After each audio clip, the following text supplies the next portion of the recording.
Hey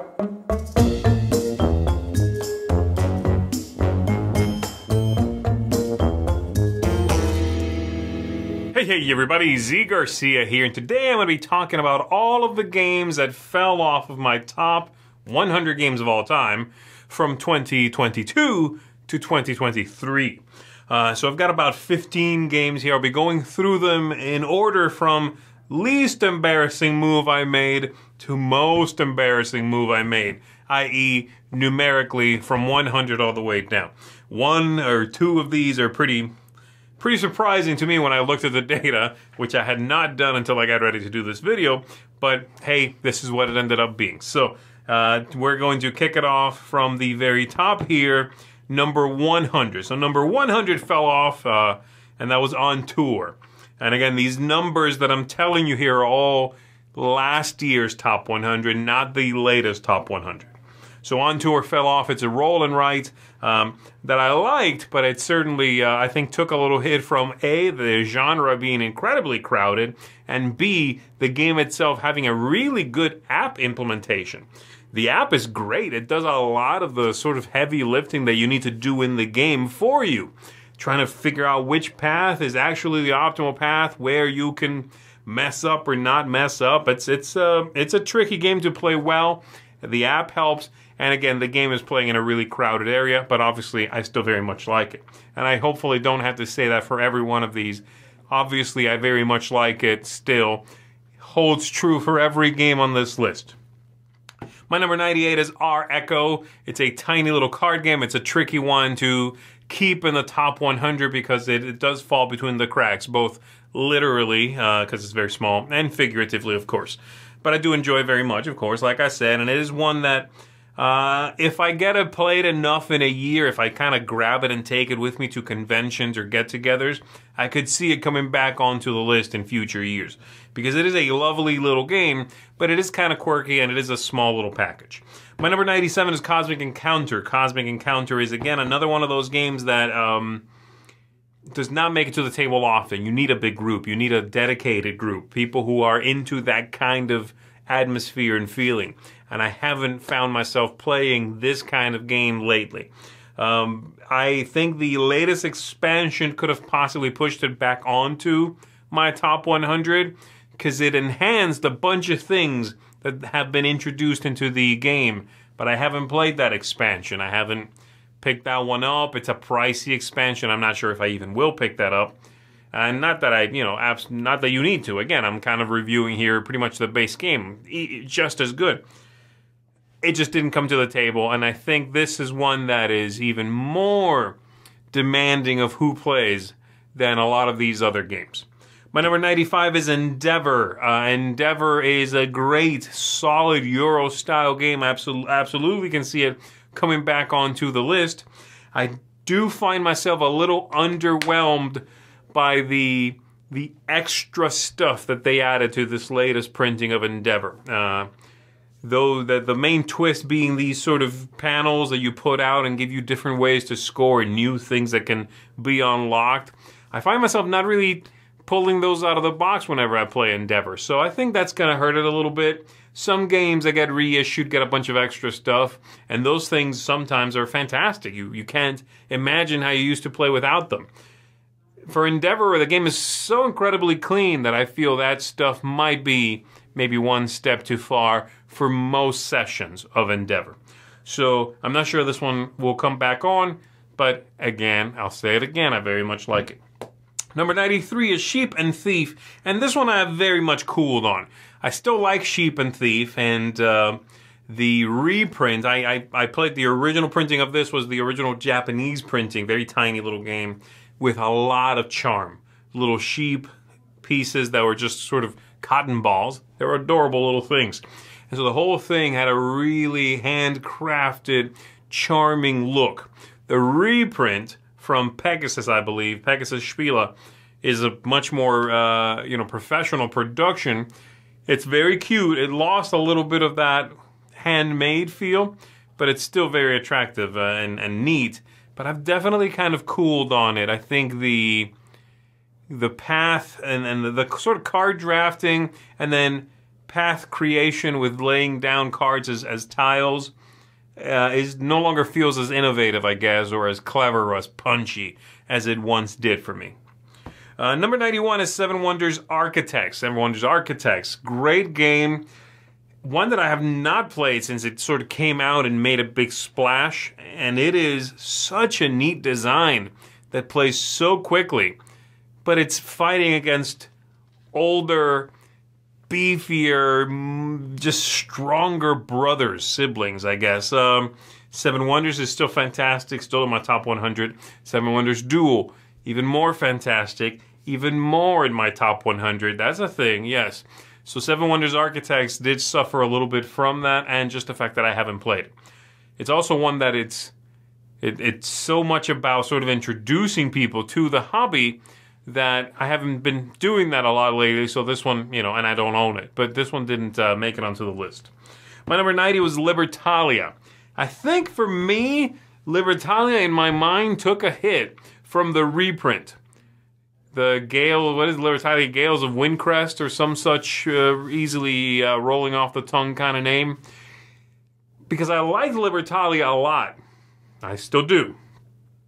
I need to make sure I keep saying that. I like Libertalia. The second one came out and changed up some things tremendously. In the positive sense, mechanically, it was more robust. The tiebreaker thing was great. I love the new mechanisms. I hated that setting. I was not a big fan of the artwork, and I found some of the ideas in it to took away from what I liked about the original. So I actually think the reprint competes for attention, because there are some things I like and some things I don't, and it has split it in my mind. So that I am not as happy with my old Libertalia. It's a dumb argument. I'm not as happy with my old Libertalia because I know the new one's stronger and so similar. But I don't think I'd be happy with that one either, because I'd be missing this fantastic pirate artwork. So it dropped off the list. My number 86 was Automania. I really like still Aporta games. This company is wonderful, but Automania I've cooled on for sure because I've liked some of their later games a little bit better, many of which are on my list. The new Revive is very heavy, did not make my list. I also haven't played it that much, and I don't think it will make my list. It's a real dense game that doesn't give me the thematic trappings to couple with that to make me sort of climb that mountain. So Automania is one that I think I'll still play it, I'll still enjoy it, but I sort of cooled on it, and I can see why. It's a mid sort of heavy Euro game. There's a lot of those, and this was a year rich in that, this and last year. So a lot of those games made it onto the list, pushed this one out. My number 77, Shakespeare. Similar story to Automania there. A lot of games like this made it onto the list, have come out, have wonderful productions, all of that stuff, which Shakespeare still certainly has.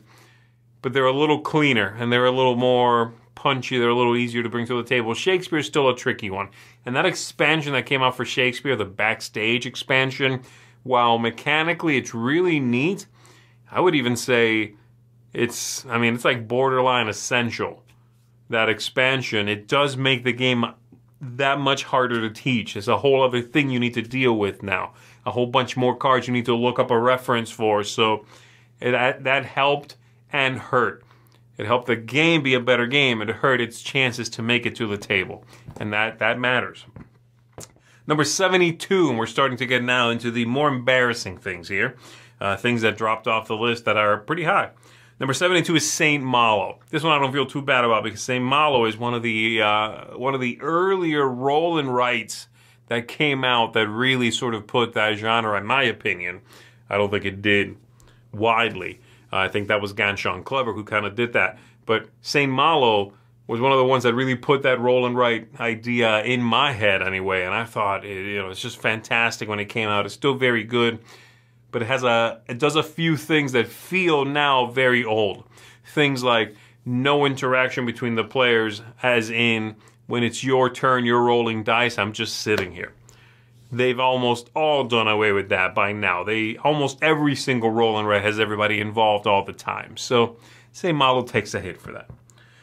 My number 69 was Great Plains. Great Plains is a 2-player, basically abstract strategy game with some really neat ideas in it.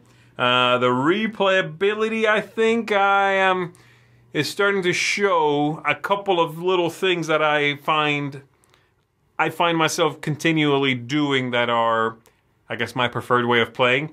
And so I'm not exploring the replayability in it. I haven't played it that much, to be fair.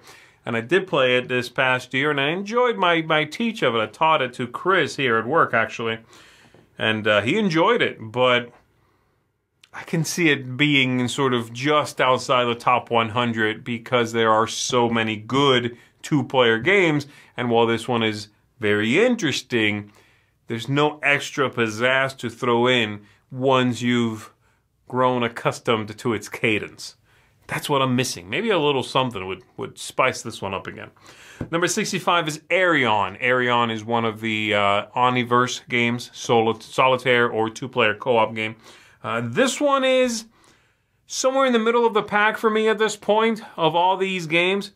And while I enjoy the dice-driven ones, I've defaulted to the simpler of the two, the roll and move of the two, which sounds bad, but it's such comfort food. It's like eating popcorn. And Arion here is a little bit trickier of a dice rolling game. There's more little combos. So you need a little bit of you need to be in the mood for this one a little bit more to try to manage what I'm doing. And I very much still enjoy it, but it dropped outside the top 100. Now, the next two here, I have perfectly good reasons for them not being in my top 100, okay? And then there's only one more after that.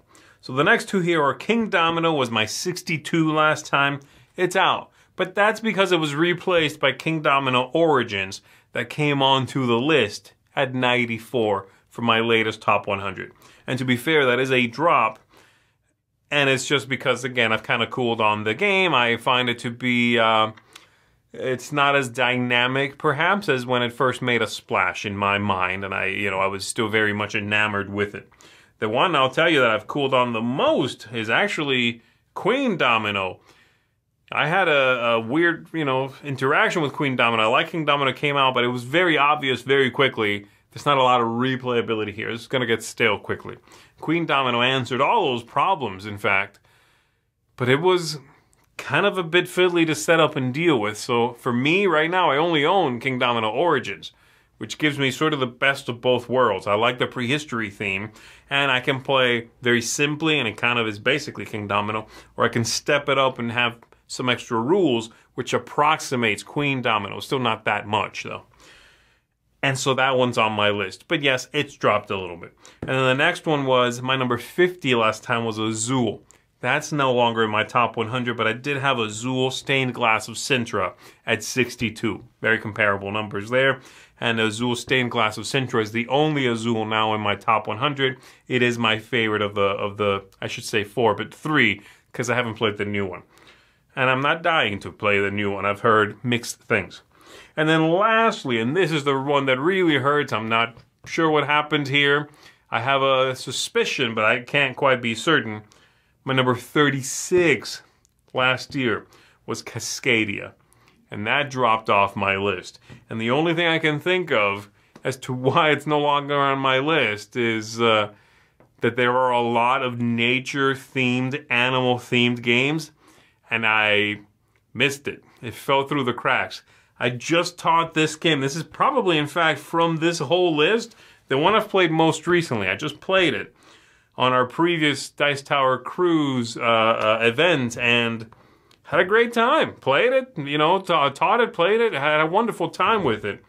There are just a lot of these kinds of games. So I suspect I could see this one back on the list next time I do my top 100. But for now, Cascadia, you were too good at inspiring other games to be like you, and therefore you got forgotten a little bit. So there you go, everybody. That's it for the games that fell off of my top 100 from last time.